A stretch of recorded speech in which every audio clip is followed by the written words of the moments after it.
मस्जिद में मूर्ति पाए जाने के बाद फैजाबाद सिविल कोर्ट में 2 अर्जियां दाखिल की गईं। तब फैजाबाद जिला हुआ करता था।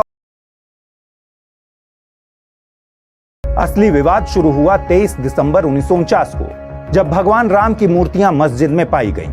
हिंदू पक्ष का दावा था कि भगवान राम प्रकट हुए हैं, जबकि मुस्लिम पक्ष ने आरोप लगाया कि किसी ने रात में चुपचाप मूर्तियां मस्जिद में रख दी हैं। तत्कालीन उत्तर प्रदेश की सरकार ने मूर्तियां हटाने का आदेश दिया, लेकिन तब के जिला मजिस्ट्रेट के नायर इस आदेश को पूरा नहीं कर पाए। उन्होंने वजह बताई कि इससे हिंदुओं की भावनाएं भड़केंगी, जिससे दंगे होने का खतरा है।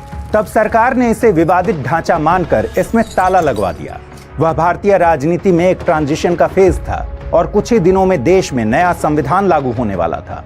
इन सब घटनाओं से दुखी प्रधानमंत्री नेहरू ने गृह मंत्री सरदार पटेल को लखनऊ भेजा और तत्कालीन मुख्यमंत्री गोविंद वल्लभ पंत से बात करने को कहा। उस समय देश विभाजन के बाद के दंगों, मारकाट और आबादी की अदला बदली से उबरने की कोशिश कर रहा था। दूसरी तरफ मस्जिद में मूर्ति पाए जाने के बाद फैजाबाद सिविल कोर्ट में 2 अर्जियां दाखिल की गईं। तब फैजाबाद जिला हुआ करता था और अयोध्या जिले का शहर। एक अर्जी में रामलला की पूजा की इजाजत और दूसरी अर्जी में विवादित ढांचे में भगवान राम की मूर्ति रखे रहने की इजाजत मांगी गई।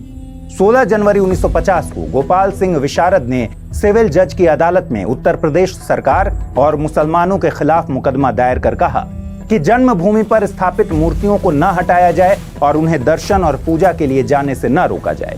मुकदमों की कड़ी में एक और मुकदमा 18 दिसंबर 1961 को दर्ज किया गया। ये मुकदमा उत्तर प्रदेश के सुन्नी वक्फ बोर्ड ने दायर किया। इसमें न केवल मस्जिद बल्कि अगल बगल कब्रिस्तान की जमीनों पर भी स्वामित्व का दावा किया गया। मांग की गई कि ढांचे को हिंदुओं से लेकर मुसलमानों को दे दिया जाए, ढांचे के अंदर से मूर्तियां हटा दी जाएं।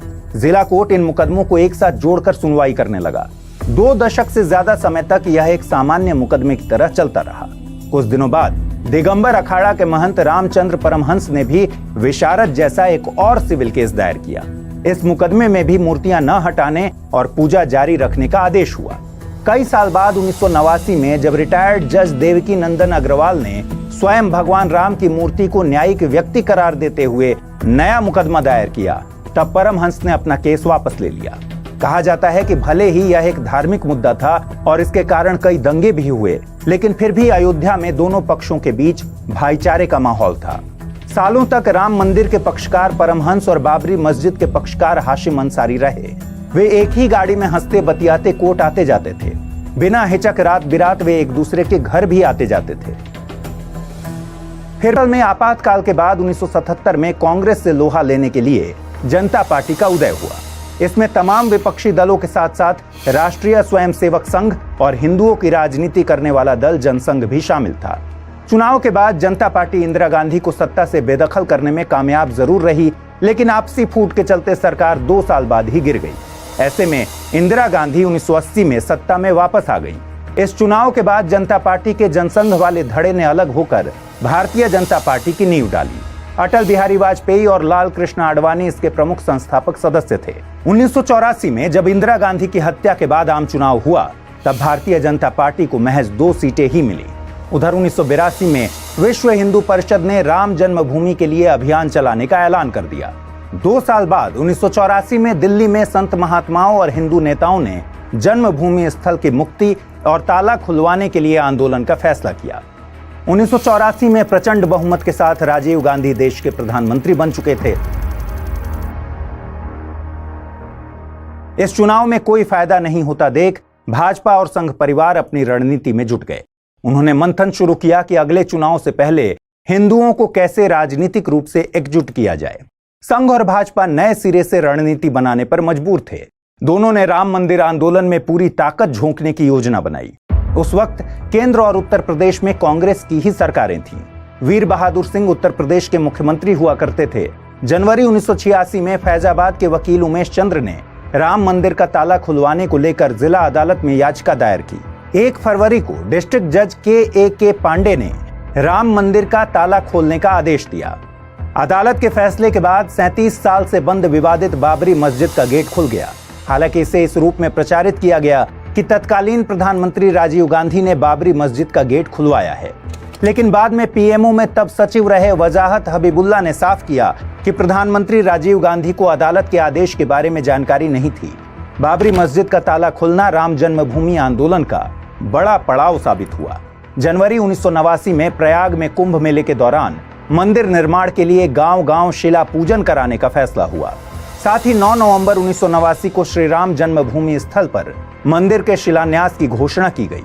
काफी विवाद और खींचतान के बाद तत्कालीन प्रधानमंत्री राजीव गांधी ने शिलान्यास की इजाजत दे दी। उसी साल बाबरी मस्जिद और राम जन्मभूमि पर मालिकाना हक वाले सभी मुकदमे इलाहाबाद हाई कोर्ट में ट्रांसफर हो गए।